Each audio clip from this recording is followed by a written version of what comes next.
Hey, chat. Give me the latest in Ukraine. I hear they're just, kicking butt and taking names. Let me check the latest. Here's where things stand. Ukraine's making smart targeted gains, but it's not a sweeping breakthrough. Their deep strike drone campaign is getting more effective, hitting fuel and transportation nodes, which is stretching Russia's logistics. Russia's still pushing in places like Kosti and Tinica with grinding attacks and marginal advances, while Ukraine is holding firm. So it's more of a war of attrition and adaptation than a dramatic turnaround. If you want, I can zoom in on one front or on the drone campaign. Well, I thought they were pretty much, isolating all the troops through knocking out their supply lines, especially Crimea. Tell me about that. Checking. You're picking up on something real, but it's not a clean cutoff yet. Ukraine has been repeatedly hitting fuel depots, rail and road bridges, and even some sea transport supporting Crimea. That forces Russia to reroute and spend more just to keep things moving. That's real pressure. But Russia still manages to resupply, just less efficiently. Think tightening, not severed. Ukraine's making it harder and more expensive, but it's a grind, not a quick isolation. Does that line up with what you've been seeing?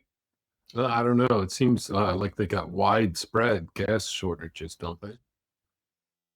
One moment, let me check. Yes, there's a real fuel shortage, especially in Crimea, but also in several regions in Russia. And it's apparently bad enough in places that authorities have told people to work from home to save fuel. Yeah, that's pretty striking. It's not that Russia has run out, but distribution is getting messy with priority going to the military. So civilians are feeling it more, but it's not a complete cutoff. It's a significant disruption.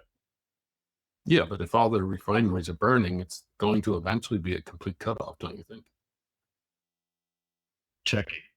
That's possible, but it's not the most likely outcome. Russia still has a lot of capacity and adaptability, even under pressure.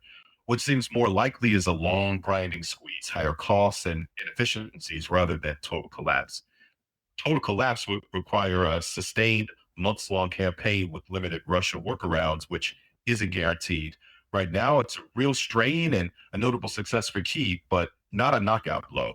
If you want, I can keep an eye on the next round of strikes and tell you if it starts tipping from strain to something more systemic. I think it's more systemic. They're just continuing. They've been doing this for months.